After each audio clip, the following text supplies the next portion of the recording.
Good morning, Thomas.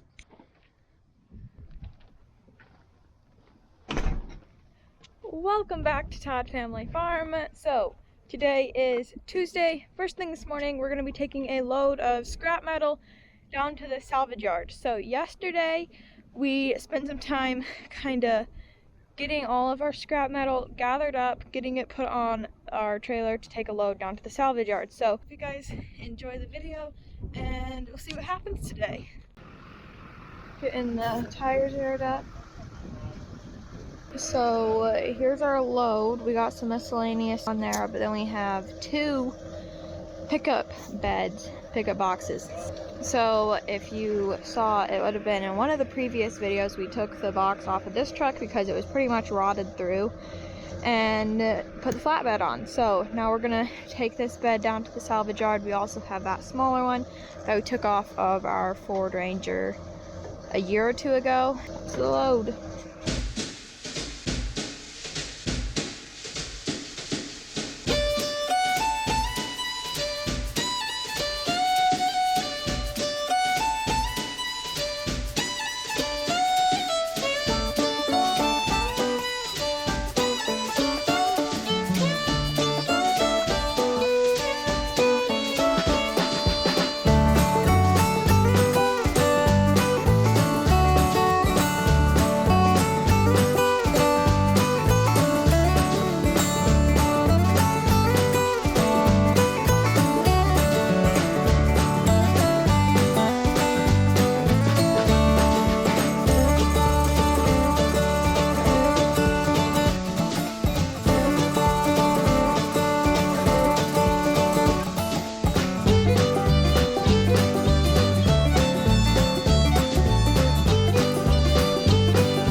As I think some of you already know, and we're never going to just bombard you with products, but we do occasionally, since we're having more subscribers, and we're going to always be respectful of our viewers, that we're going to try to give you good content.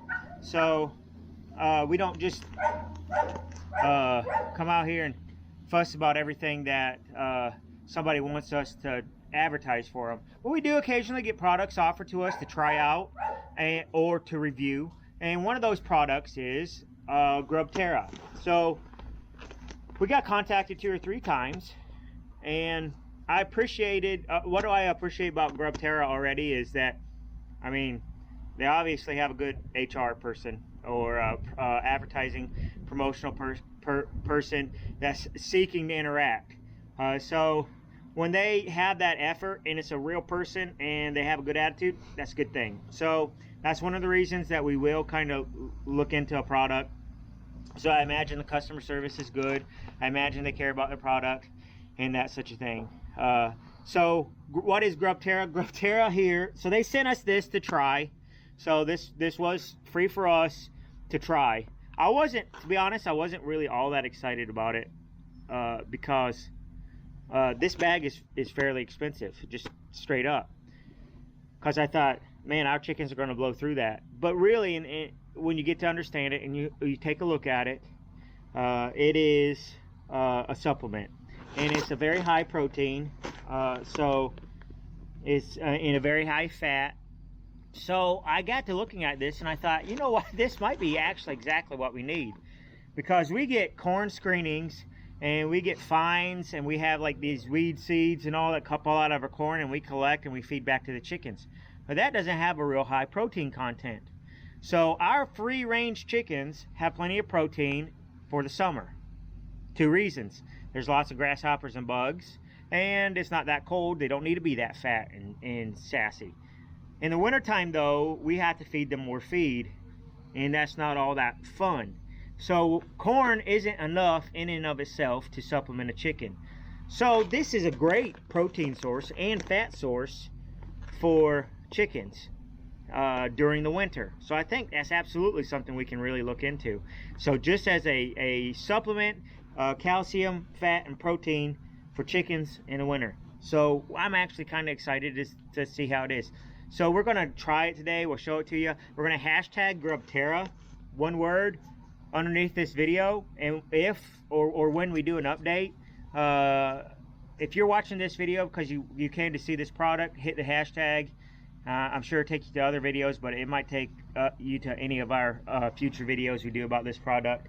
But what it is black soldier fly larvae, which are, we have bought mealworms to treat and supplement chickens. So these look similar to mealworms, but it says, you know, quite a bit higher calcium than mealworms and stuff. So we'll see what they think. We can call the chickens. Charlotte here is our test dummy, and I emphasize dummy because you see she's already pecking at it. I mean, she's already pecking. Charlotte, poor Charlotte, if you see here, come here, Charlotte. Charlotte's blind or half blind. She's got cataracts, so Charlotte gets treated with the utmost respect. So here, that is actually a lot. So this is their 80-ounce bag, and that's actually a whole lot of stuff, and I think it's a sustainable resource that they are doing.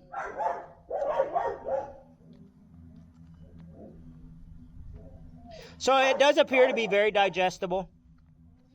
And here comes the other chickens. But you see, Charlotte ain't got the best aim. It's over here, Charlotte. So we help Charlotte out. And here comes the others because they know something's happening. So our rooster's very good. He calls. He won't eat it. That's Cluck Kent, super rooster. And he doesn't eat it. He calls his ladies over. So obviously they love it. So, you know, this video is to kind of give you an idea that we're going to try it. How much you actually get in an 80-ounce bag, what its purpose is. We may actually just use this as a treat right now, but as we get into colder months, chickens need a lot more energy because an animal burns this energy for heat, as opposed to like humans putting on more clothes. So we have to have a better diet in the wintertime for our chickens because there's not free-range food for them, and it's cold. They need that energy because a calorie is how much energy it takes to raise your body temperature like a degree. They need a lot more calories in the wintertime. So we're going to try to up the calories here on them in the wintertime, and I think this is actually a very good tool to utilize in our winter diet. So again, grubterra, we're going to give them a try. It might work for your operation. It might be a supplement you can get involved. I do like the company so far. I like sustainable. I think they're using old food to grow these fly larvae. I think it'd be great for our fish in the summertime, but I do like trying to support sustainable companies as long as they don't ram it down your throat like they're virtue signaling. So give them a try. They got a website.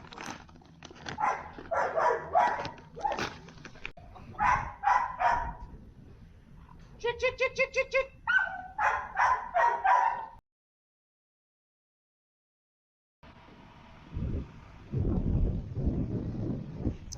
Okay, we got back from the salvage yard now. That went well. And we brought the trailer over here to the barn to get that put away, and we're also feeding the cows some hay because they're out. They pretty much got their hay cleaned out, so we're getting over here and getting them fed, and then we're gonna get the trailer put away. We might put a bale of corn stalks in here. We haven't decided yet.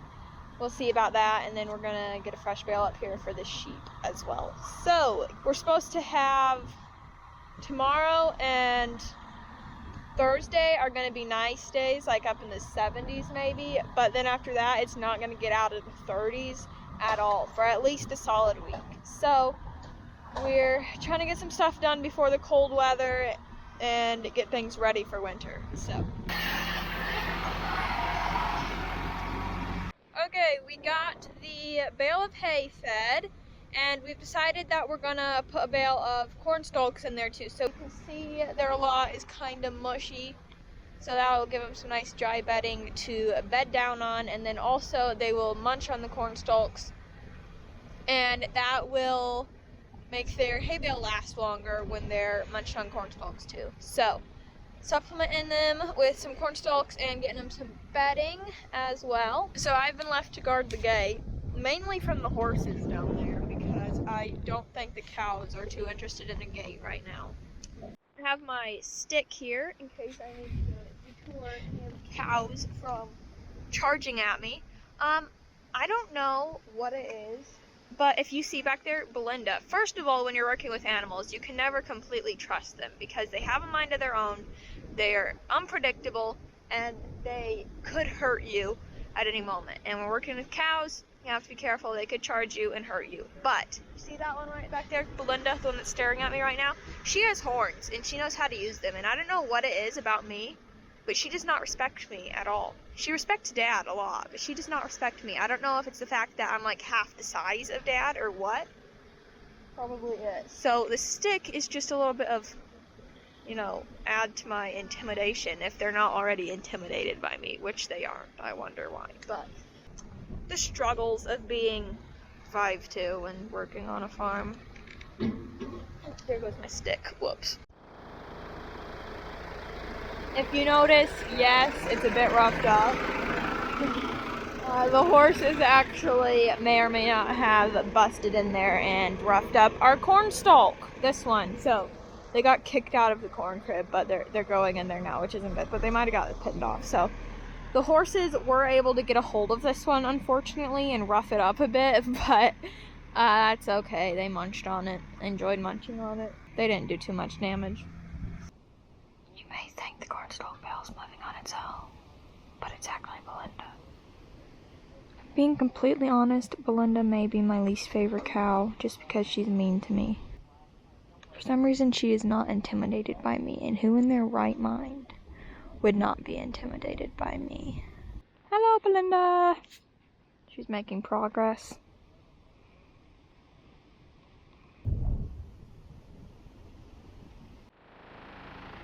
Okay, the cows are in real good shape. They got food and bedding.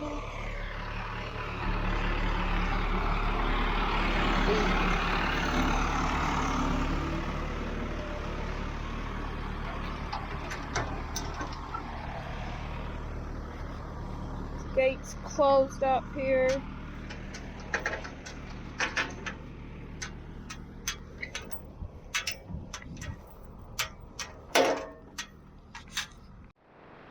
But the sheep's hay bale delivered to them. Guys, you're fine. You've already been fed today. Now we're gonna go back the trailer in.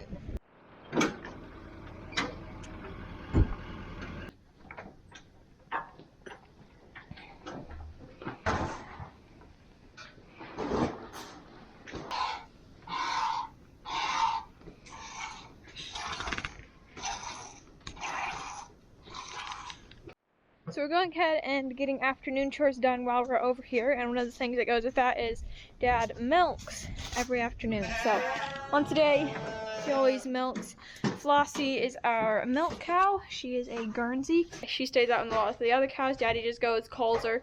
She comes in, eats her grain. Dad milks her. Dad gets done. She just goes back out. So works well.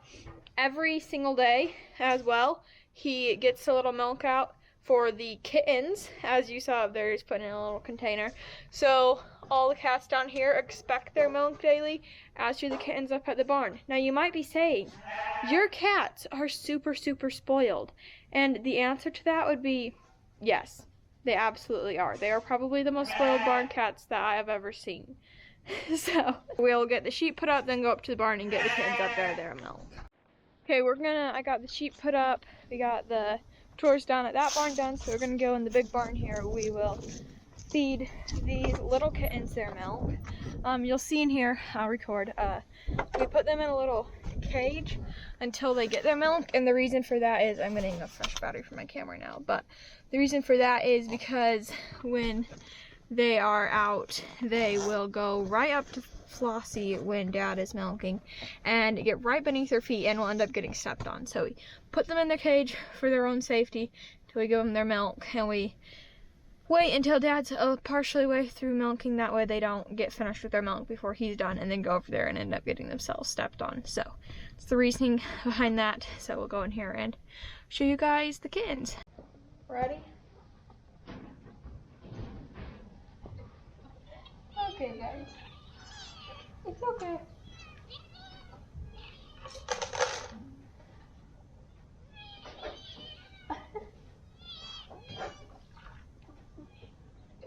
Do you hear that? Silence. That means everybody is fed and happy.